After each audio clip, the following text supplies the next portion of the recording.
We'll go live here. You'll hear me.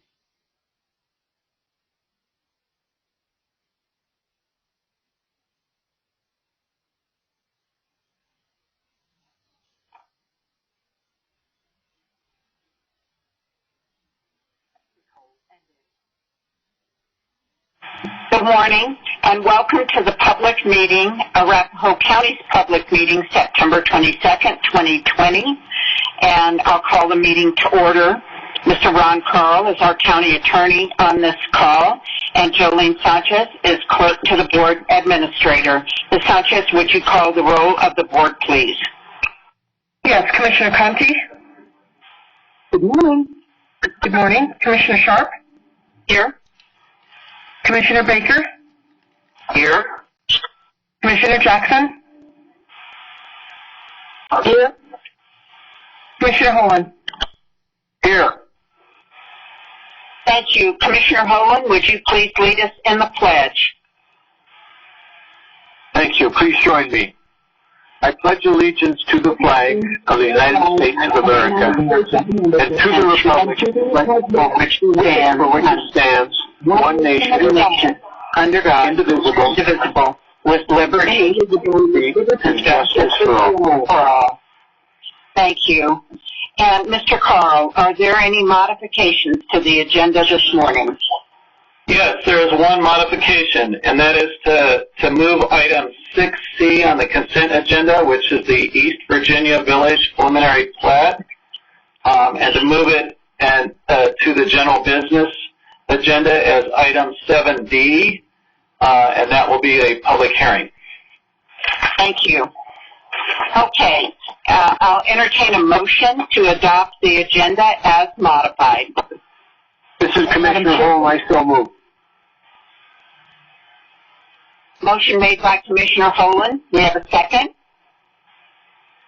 Second. Seconded by Commissioner Jackson, I believe. And all in favor, please say aye. Aye.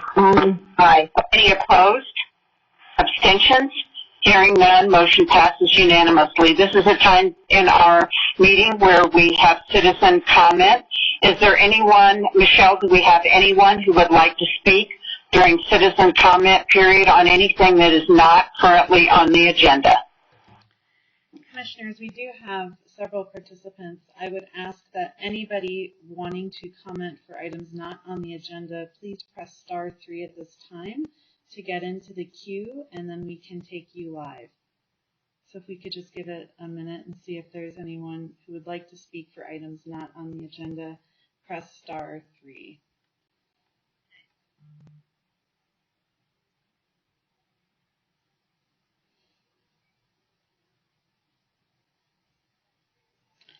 I don't see anyone who is looking to comment on items not on the agenda at this time.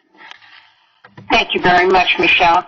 Okay, we'll move on to approval, close the public comment period, and we'll move on to approval of the minutes. We have one set of minutes, which was September 1st, 2020, and we had a full board. I'll entertain a motion. Madam Chair, this is Commissioner Baker, and I'll move to approve the minutes of September 1st, 2020. Second. Motion made by Commissioner Baker, seconded by Commissioner Holland. All in favor, please say aye. Aye. Opposed? Abstentions? Hearing none, motion passes unanimously.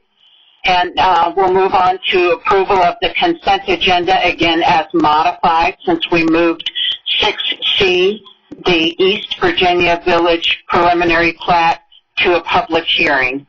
So I'll entertain a motion to approve the consent agenda as modified.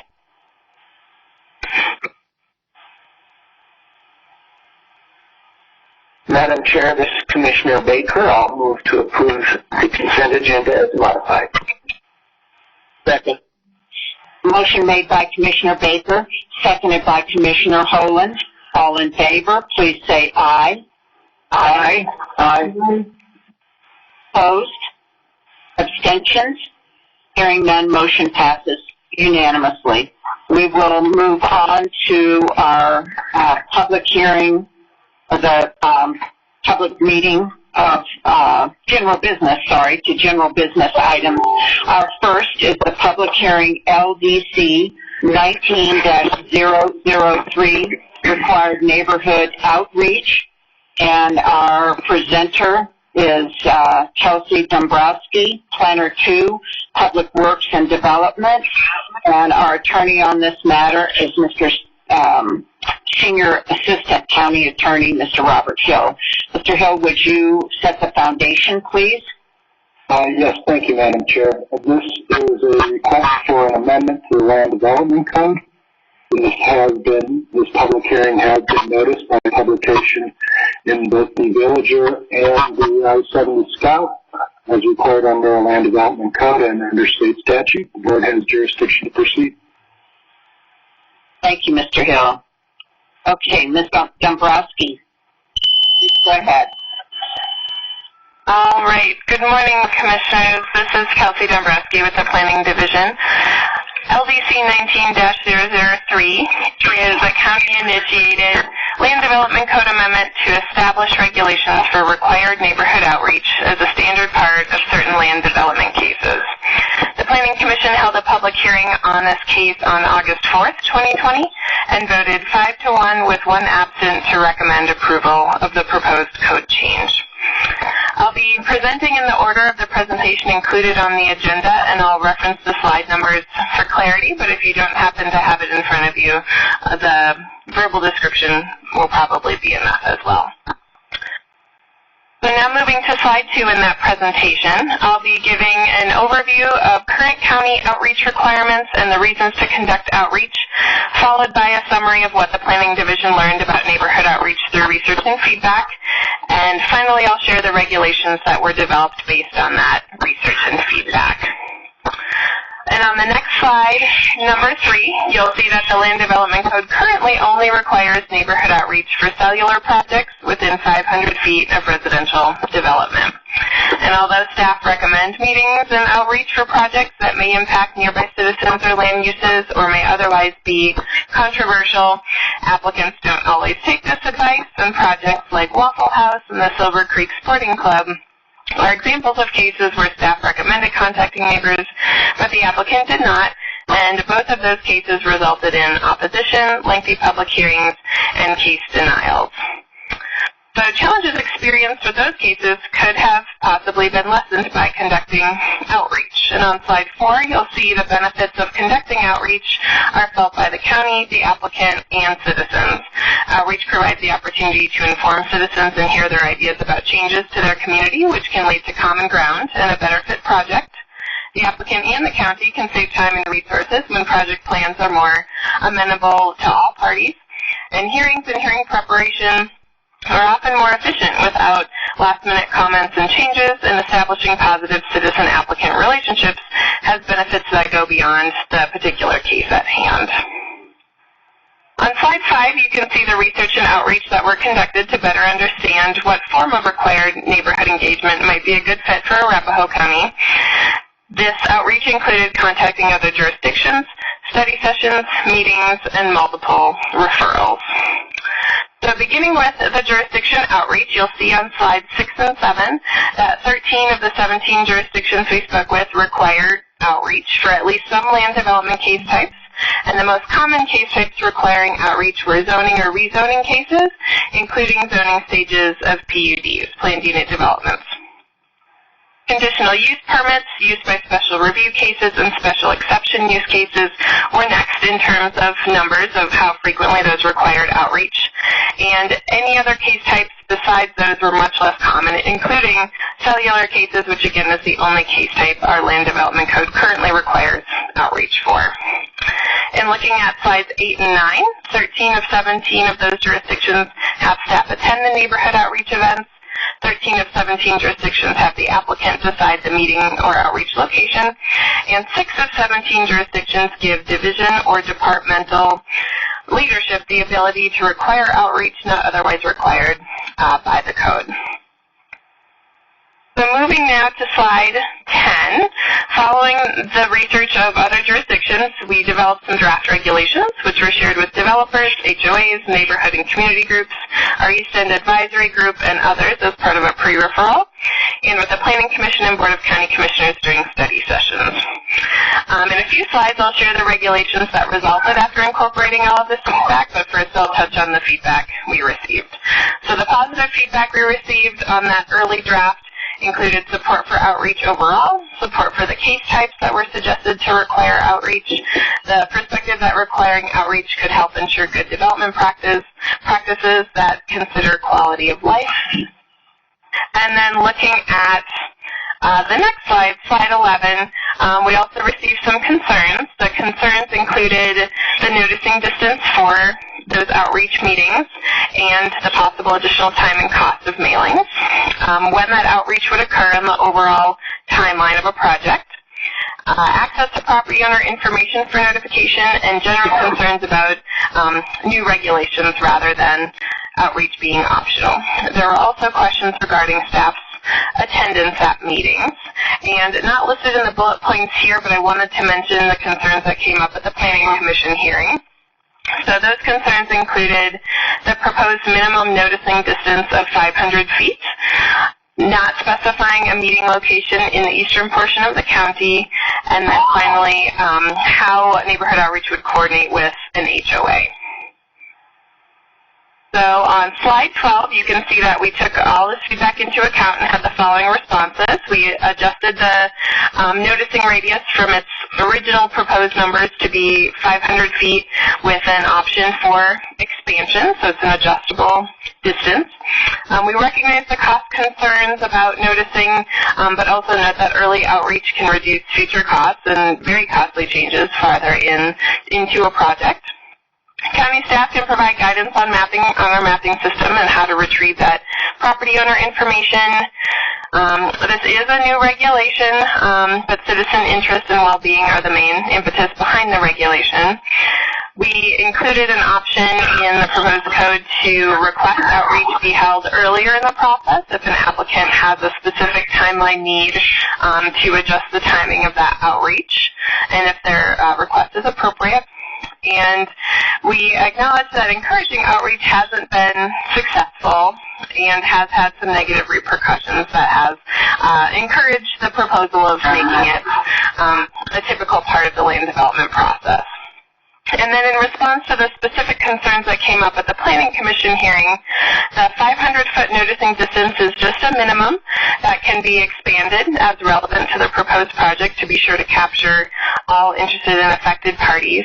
And this 500-foot noticing distance is already greater than the current public hearing notice requirement, which only requires notification of adjacent property owners. So we want to be sure that we're reaching people, and so we made that boundary adjustable. A meeting location isn't specified in the east end of the county, but it's also not specified in any area of the county. We want to ensure that there can be convenient locations for all proposed projects and not mandate a location that may be very far from the project location. And in terms of questions about coordinating outreach with an HOA and how that might be challenging in terms of the timeline, the applicant does not need to coordinate with an existing HOA meeting schedule, for example, but can coordinate outreach in a community location nearby on their own, of course noticing the affected HOAs, but they can work with their own timelines to ensure that their project isn't delayed if they're having trouble connecting with some of the leadership of a local neighborhood group. So now looking at slide 13, we received, early on we received some concerns about staff attendance, so just wanted to touch on this a little bit more in depth. There are several reasons why staff attendance at all meetings may not be a good fit. There can be disruption or distraction if staff is present that may affect the developer's connection with residents.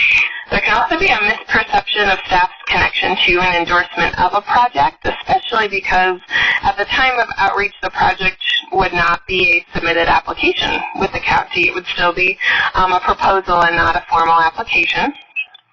There are limited staff resources, and the division manager can determine case-by-case attendance at neighborhood outreach, so it's not as if staff would never attend meetings. The applicant will be required to submit meeting notes and outreach records, and I'll go into that in the next slide.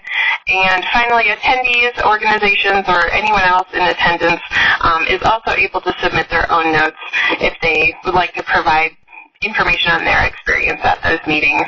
And just as a brief example, there was a case a couple months ago. They held a neighborhood outreach event that I attended. You know, we're doing it kind of case by case as it is right now. And that was very beneficial, while there may be other meetings where it would be less beneficial for staff to attend. So we wanted to ensure that it made sense for the applicants as well as the citizens' connections with those applicants, and look at it on a case-by-case basis. So looking at slide 14 now, we had some questions at a previous study session about what the applicants would provide after their outreach events. So there is a list here that you can see, but they would need to discuss outreach and contact logistics with staff prior to contacting citizens, mail a description and outreach information to property owners within that dedicated noticing radius, provide a mailing affidavit and signposting forms to indicate adequate notice. They provide the sign-in sheet, a copy of the presentation, documentation of all comments shared, and a response to comments to their case manager. And again, any other meeting attendees can share their own notes or experience. And even if staff attends the meeting, again, on a case-by-case basis, they would still submit all of these materials for the record. So now looking at slides 15 and 16, you can see the proposed code elements after doing all of that research, getting feedback over a few different rounds of study sessions and referrals. These are the proposed code elements that we're presenting today. So the outreach would occur after the pre-submittal meeting, which is the very first step that applicants do with the county. The outreach would occur after that meeting where they received information from county staff, but prior to their application submittal. Case types requiring outreach would be zoning and rezoning and planned unit development stages setting zoning and use by special review cases. And then there's a short list of cases here that could require outreach if deemed necessary. They aren't always, controversial or a big effect on neighboring citizens or land uses, but at times they are. So we wanted to include these as, quote, if deemed necessary cases. So location and extent cases, subdivisions, major amendments to previously approved projects, and second steps of a three-step planned unit development project. Those would be specific development plans. And then on slide 16, you can see the planning division manager could require or waive outreach depending on the case type and the case needs. There would be a 500-foot noticing radius with the ability to expand it. The applicant would be responsible for noticing and sign postings with staff doing a review of those materials ahead of time. The outreach would be held at a community space, and the time and location would be determined by the applicant. And the applicant would provide an outreach summary, and staff would attend outreach events on a case-by-case basis.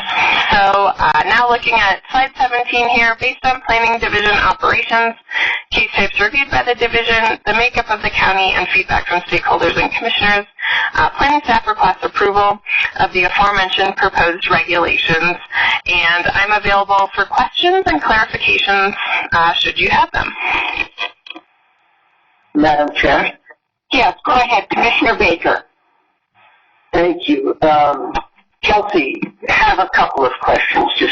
This is the Land Development Code, and this specific amendment would be countywide, not for any specific jurisdiction or commissioner district in the county. It would be countywide, correct? Correct. Yep, the unincorporated portions of the county. Mm-hmm. Correct. Okay. And I did get some feedback from some folks expressing some concern about the added expense of purchasing and erecting a sign for smaller type things, and the amount of time that would be required to do the outreach added to and I didn't know how to answer the questions that I was getting about the added time and the expense of the sign. Can you talk a little bit about that, and then I have a follow-up? Sure. So we got some feedback from developers on those same topics, the time and the expenses, not specifically in terms of smaller cases, so I'll speak to that as well. But we do, we certainly recognize that it is an additional step in the land development process. The idea being, and we got this kind of confirmed by some of the developers as well, that those late changes in the projects are extremely expensive. You're paying your consultants to do additional drawings. You may have to delay your hearing or delay your closing on your property. That if there were something that could have been resolved early on, yes, it is an upfront cost, certainly, but that it can really save quite a bit of money further on. And that is kind of in the long run, yep, and that's the feedback we got from those other jurisdictions as well. So as I mentioned at the top, and I know there were a lot of numbers in there, 13 of the 17 jurisdictions that we spoke with do require neighborhood meetings, and they said that's some of the feedback that they've gotten as well, that, it is an additional step, but that it does save headaches and time and resources as time goes on. So, right, we certainly recognize that, and that was sort of what we wanted to highlight with the questions that came up about working with an HOA, because we know the time can be a real challenge as well. And so that was something that we heard from one of our planning commissioners who is in the development community herself, that with connecting with an HOA to schedule the outreach, it involved some delays in their project overall, and her comments are in your packet. But that's what we want to encourage developers to do, is to be, proactive about that, so they can keep their timeline going and to not necessarily rely on a group that may not meet very often or have some other meeting challenges. But again, regarding those smaller cases, there is a provision, and that's kind of why we're including that provision for the planning division manager to be able to waive outreach if it's, if it's a very minor subdivision, no neighbors for miles, extremely little impact on anything, that would be a way to, if certain, if it seemed as if there would be little impact, that meeting could be waived, and those smaller developments could save that time and money in that way too. Thank you, Kelsey, and I think that's a great. First of all, the entire packet that you presented to us is very well done. It's very comprehensive. Thank you. And I think you did a really good job of because this could be very controversial. My second kind of follow-up question, and when you explained about how the repercussions of possible perception that might be taken from having county staff in attendance at these outreach meetings versus staying away. I was wondering, and especially about the venues that will be selected by the applicants. And I was wondering, would county facilities be made accessible for if we ever get back to having in-person meetings, of course? Would they be accessible? Because the same thing could kind of be said if we were to more or less support the applicant by providing a venue for them, as opposed to maybe having some suggestions for open venues in the area.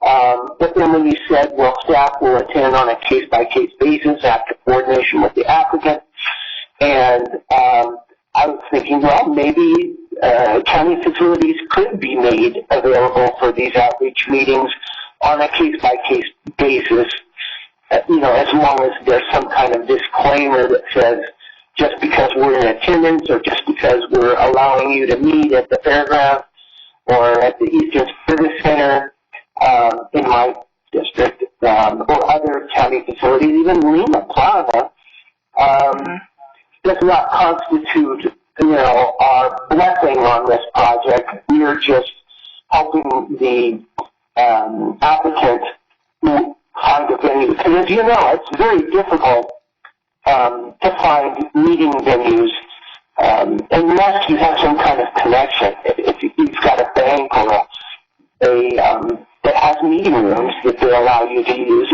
or neighborhood associations. A lot of times, even HOAs will have a community facility, but they may not. They may volunteer that, but it also could be difficult. So. Sure. Yes, and that's a good reminder too. We did have there was an oil and gas case out in the East End. You may be familiar. They did have an outreach event, and they did use the Eastern Service Center, and so that was an option out there. Certainly, other types of locations that I've seen before are things like churches and schools. If you could stick up a tent and do it on the property as well. I've seen some like that too, and the one I attended a few months ago was a Zoom outreach meeting. So there's a number of varieties now, especially with the situation we're in, to be creative. I think sometimes you need to be creative, or have a really well organized outdoor event in these times. But I think having county facilities available would certainly be an option, just especially given that precedent of a few months ago, that oil and gas case outreach out there. And I appreciate that suggestion of kind of that disclaimer saying that, although this is held at a county facility, that doesn't indicate endorsement or even an active application as it is. So, yes, that's a good suggestion to include that, definitely. Thank you, Kelsey. No further questions, Madam Chair. Thank you. Anyone have additional questions for Kelsey?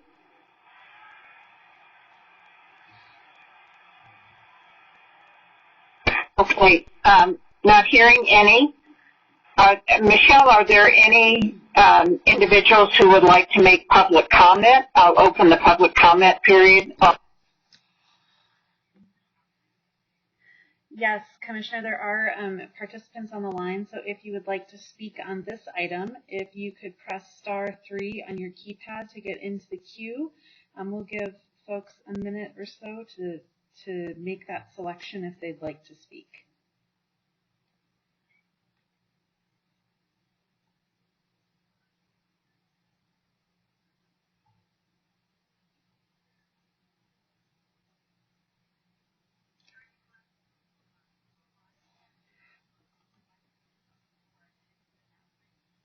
Looks like we do have one in the queue, so if you can just give me a moment, I can take them live. Okay. No. Here we go. So we have a caller with the last 4 digits of 6953. You are live on the board meeting, so if you could state your name and address for the record. Good morning, Commissioners. This is Mark Lampert speaking on behalf of Foursquare Mile, address 9022 East Colorado Drive. I am much in favor of this. This has been going on in the Foursquare Mile for many years already as the county staff talk to developers coming to pre-submittal hearings, and they are referred to Foursquare Mile, which I would say close to 95% of the developers do contact me directly, and we set up a preliminary meeting with the Foursquare Mile Development Committee, at which time we do hear their preliminary proposal and make suggestions. I must admit that I appreciate the fact that the county staff does that, because I believe this is the process that should always have been taking place in the county. It does work in favor of the developer insofar as that many times we have voiced our concerns about either density or appearance or colors or things of that nature. And from that standpoint, I reiterate exactly what Commissioner Baker brought up, and that is that it does save money to the developers by getting these contentious issues up front. And if the developer pursues these in a contentious way, then they know that they're going to be fighting an uphill battle, as we would say. But from the standpoint, we believe that it does save developers money in the long run because these issues are noted up front before they have the expense of their contractors that look into the engineering and the design and all of that. So we very much support this and would ask that you do as well. Thank you very much for speaking. Thank you, Mark. Appreciate your comments. Michelle, is there anyone else who...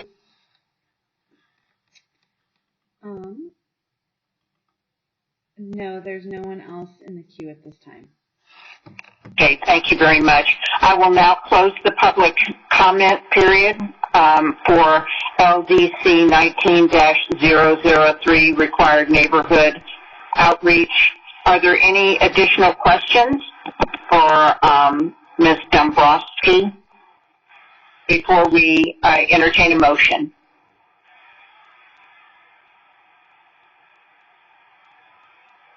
Okay, if not, I'll entertain a motion.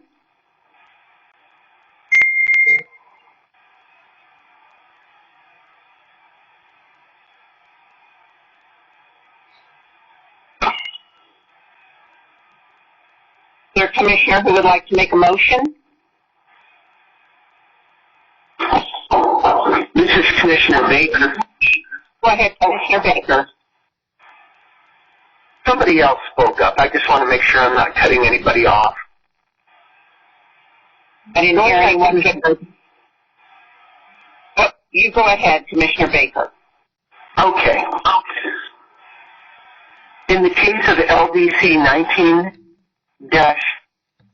make sure I have the right thing here. This is LDC 19-003, Arapahoe County Neighborhood Outreach Code Amendment. The Board of County Commissioners has reviewed the staff report, including all exhibits and attachments, and has considered the proposed code amendment, including the staff presentation and rationale for the proposed changes, as well as any public comment as presented at the public hearing. I hereby move to approve the proposed amendment to the Land Development Code, subject to the following stipulations. Number one, staff, with the approval of the county attorney, may correct typographical errors and make such text revisions to this code amendment as are reasonably necessary to incorporate the approved amendment into the Land Development Code for publication. Number two, staff will update the development application manual as necessary and in accordance with the provisions of resolution number 190390, providing for additions to the development application manual.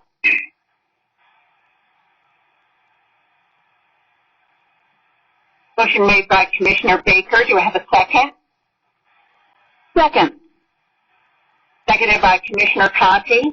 Any further questions? Comments? Comments, ma'am. Yes. Go ahead, please. I think that staff did a very thoughtful job in making this something that the planning division manager can waive or amend as necessary. I can see a lot of cases in my district where it would be waived, and I just think that that's an appropriate thing to put in. There's some flexibility in this amendment to the Land Development Code, and I appreciate that. So I will be, as I made the motion, I will be supporting, I'll be voting for this. Thank you, Commissioner Baker. Any other comments? Hearing none. Go ahead. I'm sorry. sorry, this is Commissioner Conti. Just wanted to say that rarely does one size fit all, and that is certainly noted by our thoughtful staff who worked on this project, and they have accounted for that, and I do also appreciate that. Thank you, Commissioner Conti. So no further comments. We have a motion and a second. All in favor, please say aye. Aye. Any opposed? Any abstentions? Hearing none, motion passes unanimously. Thank you. We'll move on to our second public hearing. That's 7B. It's PF 20-002 Copperleaf filing number 25, final plat. Our presenter is Molly Orto-Larson, Senior Planner, Public Works and Development. And our attorney on this matter is Mr. Robert Hill, Senior Assistant County Attorney. Mr. Hill, would you set the foundation, please? Yes, thank you, Madam Chair. This final plat application has been noticed by publication in the Villager newspaper, by posting of the property, and by letter notification to adjoining properties. The board has jurisdiction to proceed. Thank you, Mr. Hill. Ms. Orto-Larson, would you like to go ahead, please? Sure, thank you. Good morning, Commissioners. This is Molly Orto-Larson, Senior Planner with the Public Works Department. What's before you is the Copperleaf filing number 25, final plat. The applicant is Stack Commercial Investors, LLC. This application is for a plat for 5 lots that are situated on a 6.33 acre parcel, and the lots range in size from 0.873 acres to 1.479 acres. As you probably remember, the board did approve a final plat for 6 lots in January of this year for the same subject parcel. Since this approval, the applicant has determined that the size of the lots weren't sufficient to accommodate future land uses and proposes to eliminate 1 lot and increase the size of the remaining 5 lots. The 5 lots are to be developed for neighborhood commercial services and businesses, which adheres to the Copperleaf preliminary development plan. Based on the findings of the staff report, staff is recommending approval with conditions. This concludes my presentation. If you have any questions at this time, I'm more than happy to answer them for you. Are there any questions for Ms. Orto-Larson? Madam Chair? Go ahead, Commissioner Baker. I guess I'm just talkative today, but I did want to say that I'm very appreciative. I go through Copperleaf quite often and have driven that area, and I think these folks are doing a fantastic job of complying with the county's rules, and it's really just an attractive development. I have no problem. I've talked to a lot of neighbors in the area, and no one has any concerns at all about this development. So, thank you, Molly. I appreciate, again, the thoroughness of your board summary report. Oh, thank you, Commissioner Baker. Rick Miller is here today, and he would like to say, do a little presentation for you and go over maybe in a little bit more detail of what they're proposing. Okay, go ahead, Mr. Miller, please. If you can just give me a minute, Commissioner Sharp, to put him into the queue, that would be great.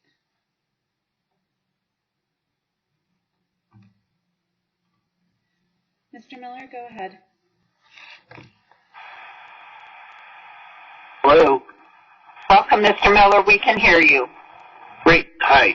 My name is Eric R. Miller. I go by Rick, and my address is 4725 South Monica Street, Suite 330 in Denver.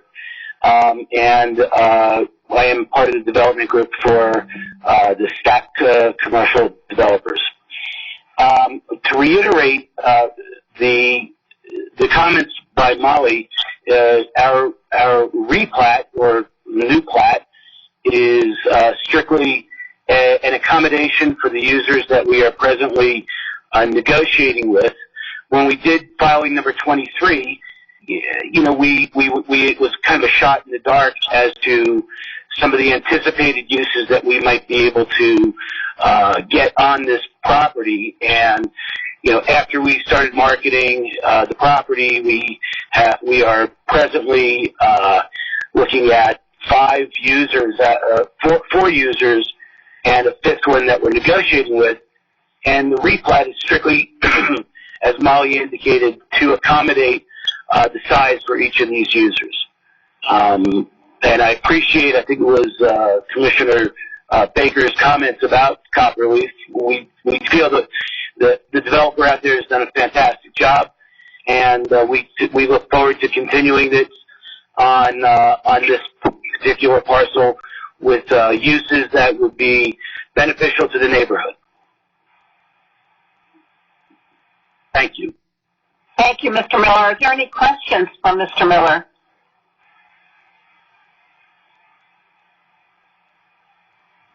Okay, hearing none. Any other questions for staff? If not, I will open the public hearing. Sorry.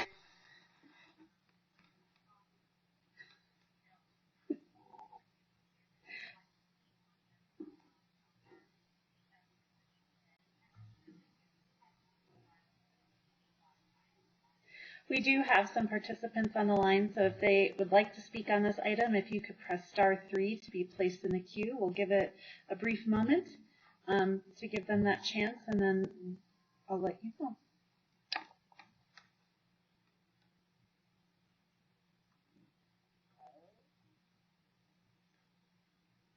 I see no one in the queue for this item, Commissioner. Okay, thank you very much. And I will close the public comments period for this item. And if there are no further questions, I'll entertain a motion. Madam Chair. Go ahead, Commissioner Baker.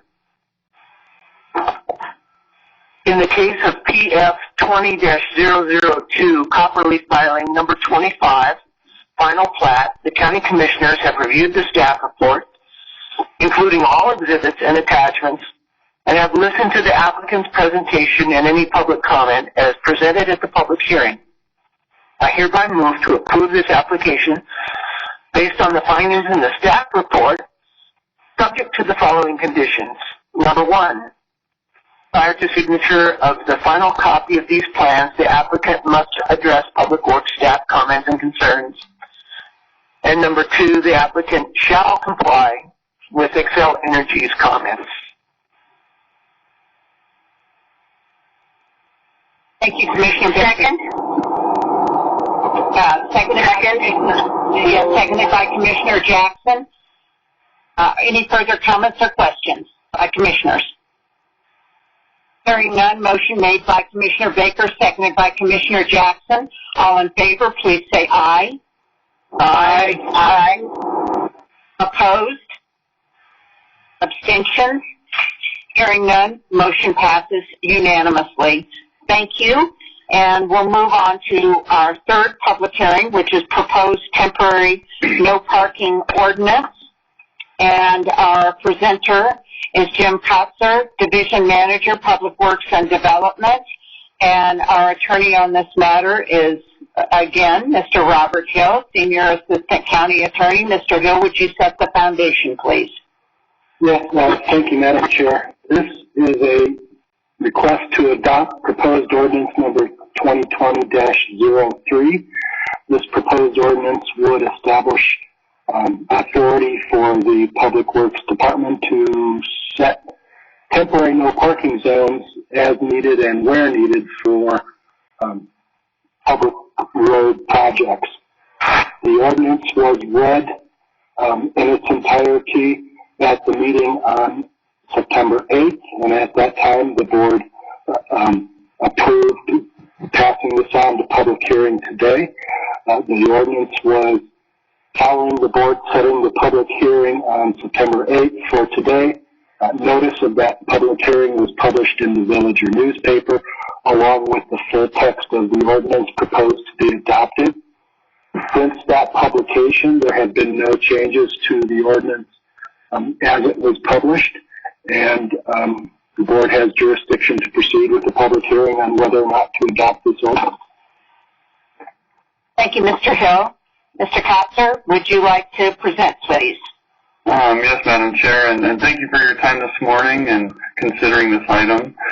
So this morning I'm going to give a brief presentation. I'd like to talk about the goal of the ordinance, application of the ordinance, also the key components of the ordinance and the written procedures that will accompany it, and then also lastly the benefits of the ordinance, and I'd be glad to take any questions at the end.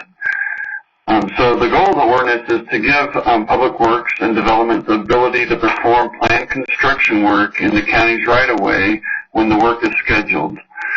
So this hasn't always been the case, and we've gotten better over time, but this ordinance will definitely help with that, and I'll explain how. So the ordinance will pertain to and be applied for projects that accompany our yearly maintenance projects. So those include the concrete repairs and replacements, our paving projects, crack seal projects, and patching operations, and other maintenance projects. It'll also help us with just construction projects in general that are performed in the right-of-way every year. So that's what the ordinance will apply to. And then the key components of the ordinance, as Mr. Hill mentioned, it grants the ability of Public Works to establish a temporary no parking zone, and those violators of that zone, of this temporary no parking zone, will be seen. It will be seen as a traffic infraction per the Model Traffic Code ordinance. The ordinance also determines the work and activities and the roads that the ordinance will apply to, and that's done on a yearly basis. It also directs the Public Works Director to establish written procedures, and these written procedures will be approved by the BOCC at a separate occasion. And the written procedures, they will define, goes into a little more detail how the ordinance will be implemented, and it defines how the temporary parking zone, no parking zone, will be set up. So what signs will be included in that, the timelines associated with that setup, and those items. It'll also helps us define how citizens will be notified when the work zone is set up or the no parking zone is set up, and then also whenever violations occur. The written procedures also define the roles of the project managers in Public Works, and also the role of the Sheriff's Office when there are violations that happen as a result of this temporary no parking zone. When there's infractions, there's also definition in the written procedures of how these obstructions are removed from the right-of-way. The written procedure also defines how communication occurs between Public Works and the Sheriff's Office, which is a huge benefit. So the other benefits of the ordinance will include just the efficient and cost-effective manner of being able to implement our annual maintenance projects and these other construction projects I mentioned. It also provides some consistency since it'll follow an established process. The ordinance will also help us to communicate with the public, increasing that engagement and also making it more consistent. To also communicate, the expectations of the public whenever these temporary no parking zones are set up. It'll increase the coordination between the Sheriff's Office and Public Works, which is always a good thing.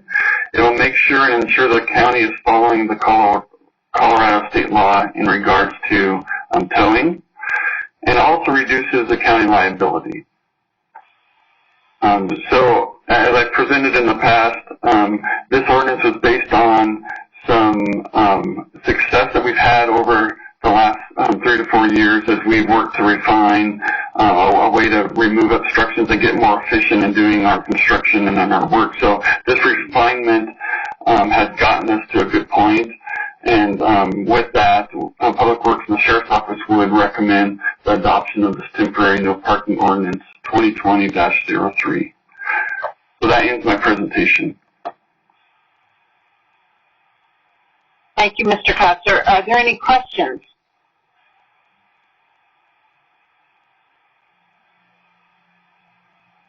I think this will really help. So thank you so much for all of you all for putting this together. Michelle, do we have anyone now open the public comment period? Yeah.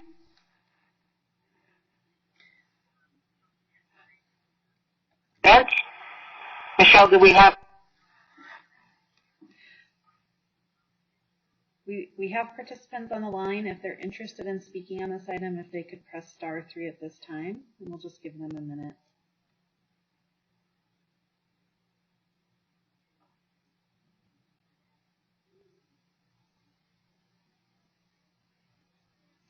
I see no one in the queue for public comment. Okay, thank you very much. I'll close the public comment period, and if there are no further questions, I'll entertain a motion.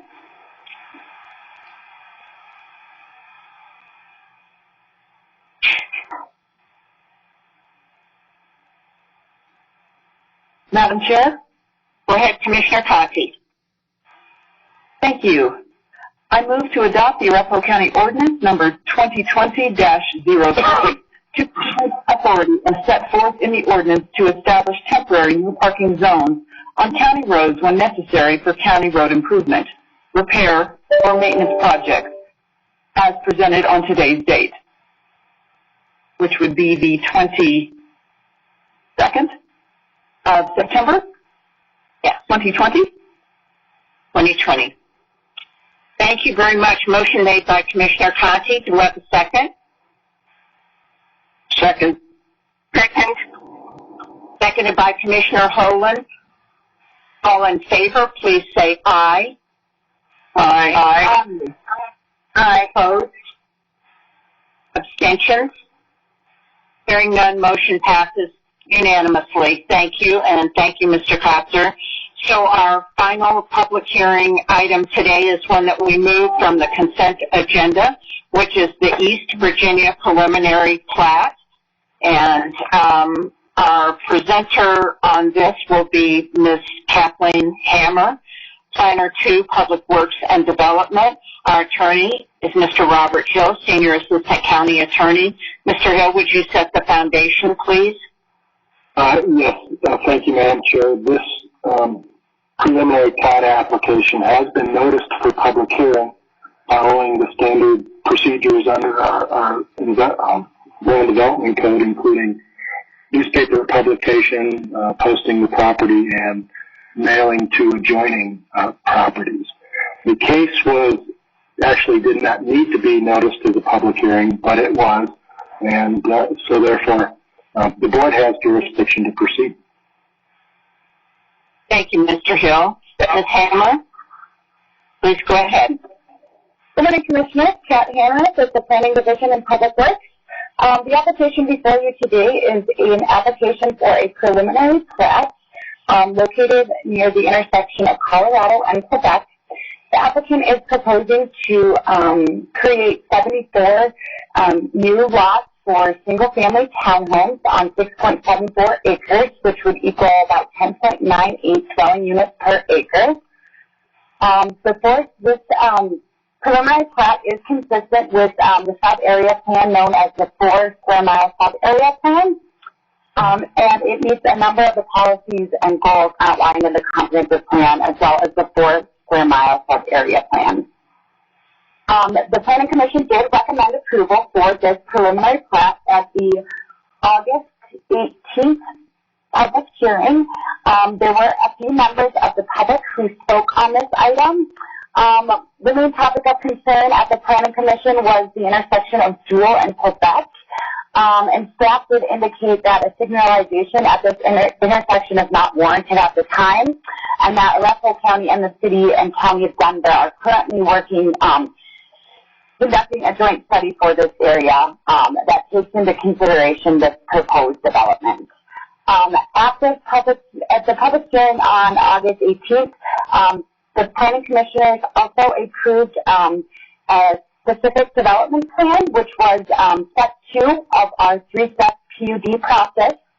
The GDP for this site was approved by the Board of County Commissioners in 2018, and like I stated before, the Planning Commission did approve the SDPZ for this parcel at that August 18th meeting. Paul Shukas is representing Century Communities, and he is on the line, and I believe he has a few words to say, but I stand for any questions at this time. Are there any questions for Ms. Hammer?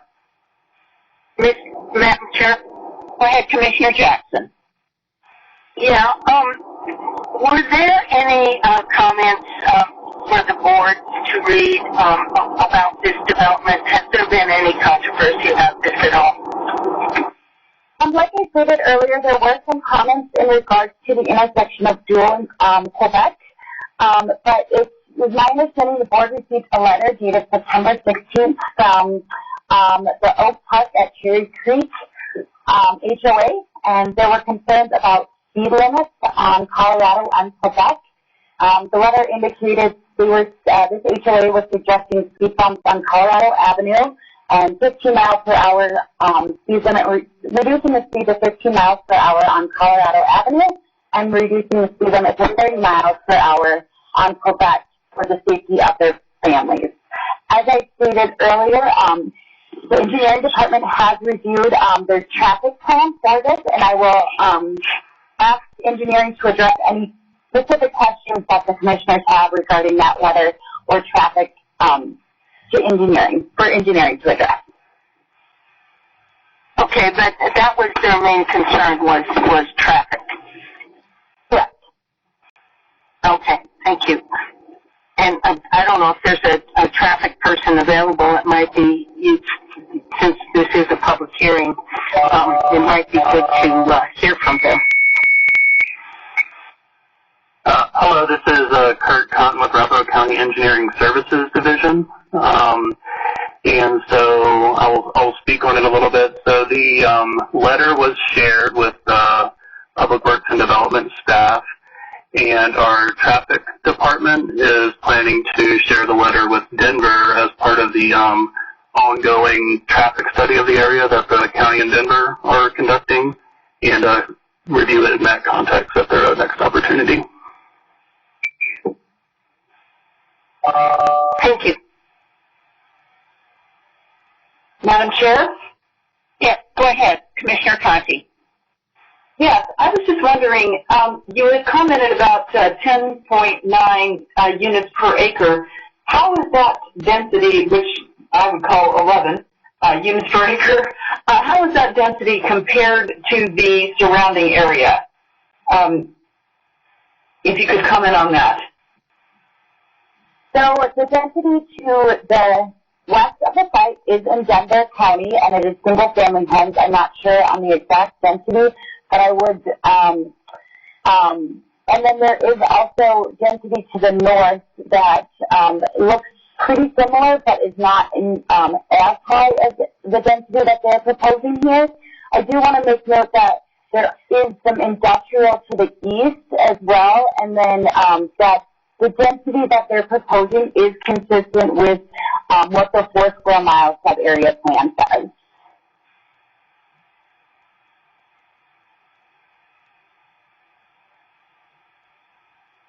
Thank you so much.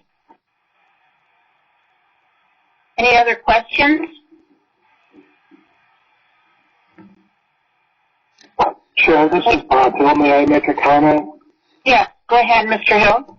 I just wanted to point out that since this is a preliminary plat, the zoning and density is not before the board today, and I believe that has been set and approved with the PUD approval for this development. That is correct. Thank you. Now, did you want to have the applicant speak, Ms. Hammer? Yes, I believe the applicant, Paul Kupis, with PCS Group, who's representing Century Communities, is on the line, and he had a few words to say. Okay. If you would please state your name and address for the record and join us. Thank you. Can everyone hear me? You can. Okay, great. My name is Paul Kupis. I'm at 200 Calumet Street in Denver, Colorado, 80223. I'm a partner at PCS Group, which is a landscape architecture and land planning shop in Denver. First, I just want to thank the board for taking the time out of your morning to listen to our application. We really appreciate you being patient with this process during the pandemic. And, I also want to thank staff for their guidance to date, liaisoning us through the process and the presentation that Kat just put together. Just so you know, our team's available by phone to answer any questions you may have. The civil engineer, Kurt Williams from JR Engineering, who assisted with all the civil components for the sites here. Kim Spencer with Cotton Suited Architects is here, and Cindy Myers with Century Communities, who's the applicant, and of course myself, are here to answer any questions you might have. Just a quick introduction about the applicant, Century Communities. They're a home builder, headquartered here in Colorado. They build townhomes, condominiums, and single-family homes in actually 17 different states across the U.S. They were founded in 2002. They became a publicly traded company in 2014, and they have 240 employees here in Colorado with their corporate headquarters in Greenwood Village, Arapahoe County. So, it does take more than just our team to shape this great infill community. We've had the input of many different stakeholders to create this plat and land plan. The owners, Century Communities, and the landowners have had many neighborhood meetings as it relates to the GDP and the rezoning for the property, and we've had informal meetings with adjacent neighbors, Denver residents, and neighborhood associations. We've also presented as a design team to the 4 Square Mile Review Committee. We've had formal meetings at Cook Park with adjacent neighbors, and we've had a formal meeting with the 4 Square Mile Neighborhood Association, and just to garner all their feedback, which has influenced this plan in a really positive way. So the application before you is a preliminary plat for East Virginia Village, as you know. This plat, basically, it directly follows the general development plan, which defined the zoning for the property, and that was approved in 2018. And it also directly follows the specific development plan, which was submitted and approved by Camp Planning Commission last month. It delineates ownership of 74 fee simple lots. They're comprised of 10 3-plex townhomes and 11 4-plex townhomes.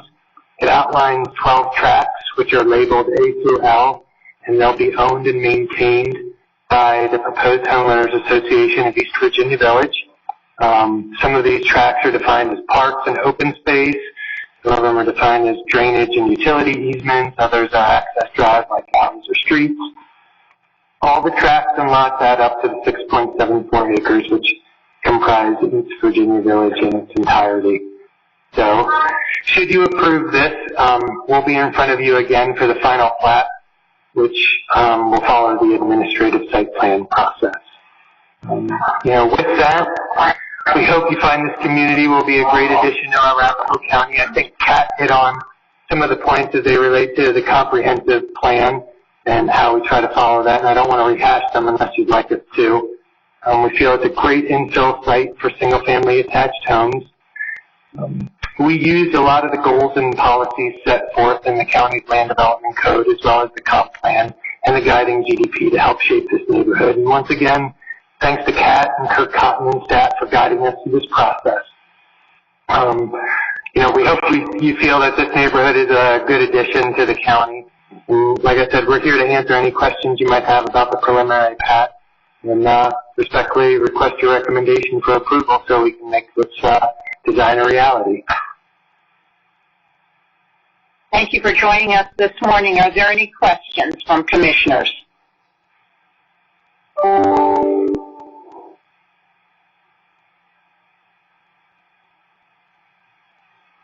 Okay, not hearing any. Michelle, do we have any citizens who would like to open the public comment period? Do we have any citizens who would like to speak? We do have others on the line, so if they would like to speak on this item, if you could press *3 to get in the queue. Just give it a second.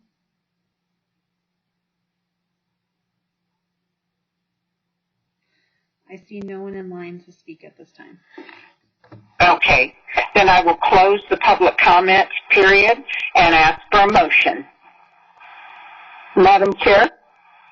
Commissioner Jackson, please.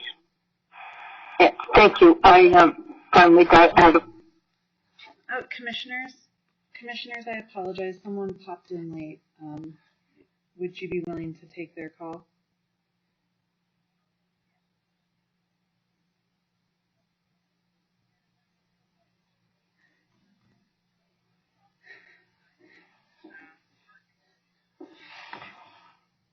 State your name and address for the record, and you'll have 3 minutes for your comments, but please go ahead.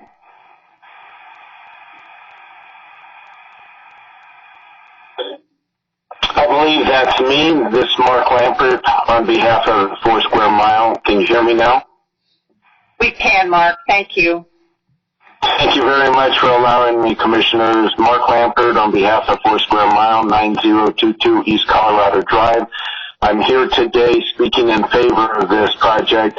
This actually took place based on our previous discussion about having developers meet with homeowners associations.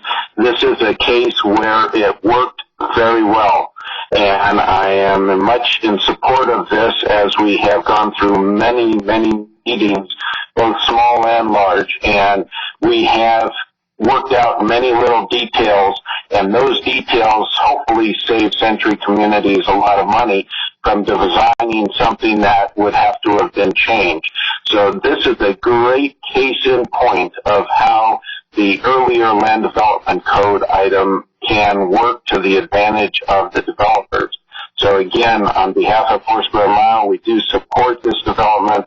We welcome them to the neighborhood, and we appreciate all the time and effort that they have worked with us on this. So thank you very much for the speaking point. Thank you, Mark. As always, thank you for joining us and for your testimony. Michelle, anyone? No. Thank you. Then we'll go ahead and go back to Commissioner Jackson for a motion. Yes, thank you. And I add my thanks to Mr. Lampert. He's a really good advocate for Foursquare Mile, so appreciate hearing from you, Mark. All right. In the case of PAP 19-002, East Virginia Village Preliminary Plat, the Board of County Commissioners have reviewed the staff report, including all exhibits and attachments. I hereby move to recommend approval of this application based on the findings in the staff report, subject to the following conditions. 1. Prior to the signature of the final copy of these plans, the applicant must address public works staff comments and concerns. Motion made by Commissioner Jackson. Do we have a second? I'll second. Nancy Sharp. So motion made by Commissioner Jackson, seconded by Commissioner Sharp. All in favor, please say aye. Aye. Aye. Aye. Aye. Any opposed? Abstentions? Hearing none, motion passes unanimously. And thank you all very much. Are there any, for all of the presentations this morning, are there any commissioner comments? Madam Chair. Go ahead, Commissioner Jackson. Yeah, I don't have any prepared words, so this will not be eloquent, but I do think we should note the passing of our Supreme Supreme Court Judge Ruth Bader Ginsburg. She made a mark on many people's lives, and she will be greatly missed. And she shows what determination and hard work can do. And I just think it's important that we remember her. Thank you. Thank you, Commissioner Jackson. Agreed. You made quite a contribution to this country. Any other comments by commissioners? Go ahead, please. Madam. Yes, this is Commissioner Conti, and I would just like to say welcome fall. Today is the first official day of autumn, and always love that element of living in this beautiful Rocky Mountain state that we do get to enjoy all 4 seasons here. And I, for one, am always happy when we can greet in a new season. So just wanted to say welcome to fall, and I hope everyone enjoys it. Thank you, Commissioner Conti. Any other comments? Commissioner comments?